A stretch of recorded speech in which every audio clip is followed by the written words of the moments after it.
Et on commence ton journal du sexe par une image toute mignonne. Exactement, une des plus vieilles sculptures du monde, vieille de 11 000 ans, vient d'être découverte en Turquie.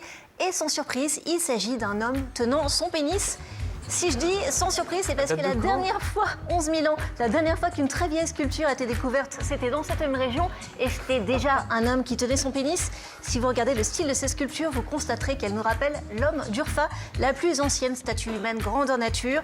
Un homme d'Urfa qui a les mains sur ses parties génitales. Décidément, ces découvertes nous donnent un tout petit aperçu des premières religions des temps néolithiques, des religions manifestement très intéressées par le pénis. Et moi, ce que je trouve émouvant, c'est de constater à quel point finalement on est proche. Oui, on n'a pas changé. Hein. Exactement, voilà, de l'homme d'Urfa à l'homme pornographique, en passant par le syndrome du vestiaire, en passant par les spams enlarge your penis. Clairement, il y a une transmission, il y a même peut-être un petit peu de vulnérabilité qui s'est transmise. Et puis, puisqu'on parle de vulnérabilité, je vais les recommander. Ce magnifique petit livre d'Octavie Delvaux qui vient de sortir à la Musardine, ça s'appelle Éloge des petites bites et c'est un vrai éloge. Mais oui, Yann. On l'offre à qui? Tu vas avoir la réponse à cette question dans un petit instant. Ah bon? Voilà. Tout de suite alors. Il y a un... Ah, d'accord. Il faut que tu m'attendes, Okay. Yann. On passe aux questions des invités. Et justement, je pense que... Alors c'est Adèle qui commence. Adèle. Moi, j'avais une question. Marguerite Duras... Alors, c'est pas celle-là, finalement, qu'on avait choisie. Je suis absolument désolée. Ok, pas On avait Quoi, dit que vous êtes votre en train de me dire question, que vous c'était- connaissez les questions entre vous? Peut-être, c'est vrai que j'ai hésité. Comment on fait les bébés?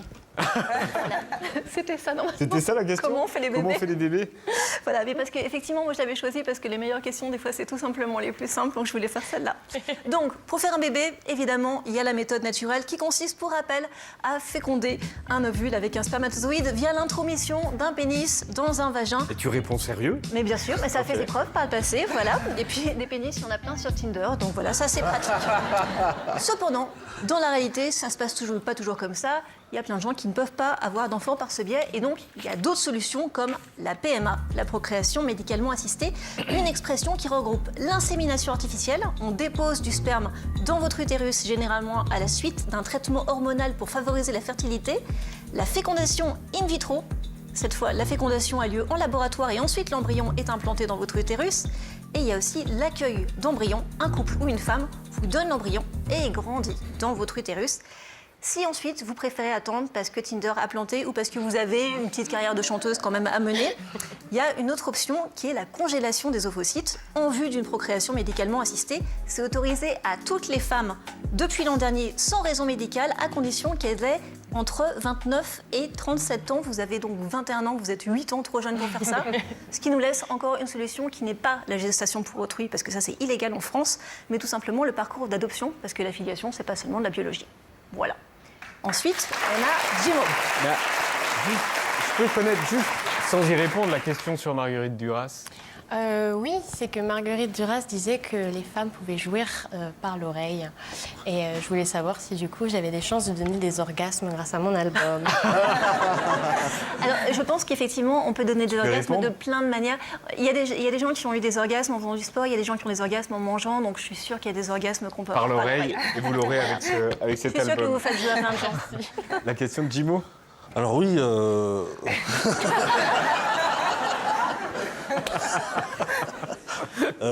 est-il vrai que...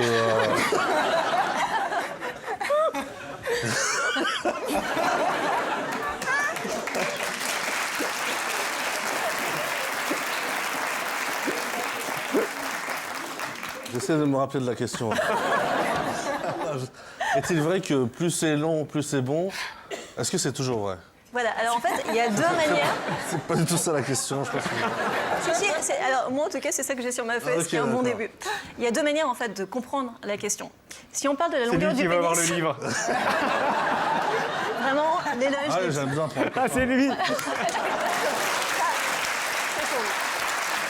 on peut aussi comprendre la question d'une manière un petit peu différente, qui est de comprendre évidemment que peut-être vous parlez de durée. Moi, en tant que femme, j'ai tendance à penser que plus c'est long, plus c'est pas forcément bon pour deux raisons essentielles. Déjà, on peut s'ennuyer, ça c'est pas très grave, mais surtout ça peut faire mal. Et là, c'est un petit peu plus embêtant. Mettez du lubrifiant au cas où ça peut passer. Il y a aussi des fois l'impression, quand on est le partenaire, que quand ça devient très très long, la personne est plutôt en train de booster son ego qu'essayer de nous faire plaisir. Ensuite, selon une étude très célèbre de l'Université de Pennsylvanie, la durée de la pénétration est adéquate de 3 à 7 minutes, idéale de 7 à 10 minutes et trop longue au-delà de 10 minutes.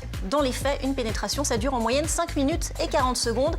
Et si vous trouvez cette durée insuffisante, eh bien, il faut se rappeler qu'en sexe, le mieux est l'ennemi du bien. Voilà. Et on peut finir par François Langlais. Et la question de François Langlais. C'est une question qui touche à l'économie, bien sûr. Pour vous qui suivez l'activité sexuelle des Français avec J'ai vos cru l'activité sismographes, économique, pas du tout. Je viens à l'économie. Est-ce que vous avez constaté une corrélation entre les événements économiques et l'activité sexuelle? Par exemple, est-ce qu'il y a un lien entre la période de la déclaration d'impôt et l'activité sexuelle? Très bien. Pour répondre à cette question, elle est super cette question, je l'adore. Et pour y répondre, moi j'ai consulté les données de l'INSEE pour regarder à quelle saison les enfants français viennent au monde. Regardez, il y a un pic de naissance de juin à septembre, ce qui signifie qu'il y a une augmentation des rapports sexuels de septembre à décembre. Je traduis, les Français font l'amour de manière opposée à leur déclaration d'impôt qui est en juin. Voilà, aussi loin que possible. Et franchement, voilà, moi je les comprends. Mais ce n'est pas tout. Là, j'ai sorti ce carton. Et ce carton, en fait, c'est le schéma des pics de naissance depuis 1853. Et en fait, ce qu'on constate, c'est qu'il y a très longtemps, en fait, les naissances étaient plutôt... Ça, c'est quoi ça? Ça, c'est 2019. D'accord, ça, c'est les dates et ça, c'est les 1853. mois, d'accord. Oui. Exactement. Donc là, on peut voir que dans les temps un petit peu plus reculés, les enfants naissaient plutôt en hiver, ce qui veut dire qu'ils étaient conçus plutôt là, au printemps, pendant la période de la déclaration Oui, il n'y d'impôt. avait peut-être pas de déclaration d'impôt à l'époque. Exactement. Et le moment où ça change, c'est là, 1920. Et la déclaration d'impôt a été inventée en 1917. Oui, vous et avez vraiment, raison. vous êtes incroyable parce que vous l'avez tient un vous le truc, saviez, là. franchement. Voilà. Donc vous aviez absolument raison. En fait, il y a une corrélation inverse entre la déclaration d'impôt et la libido. Les deux ne sont pas compatibles.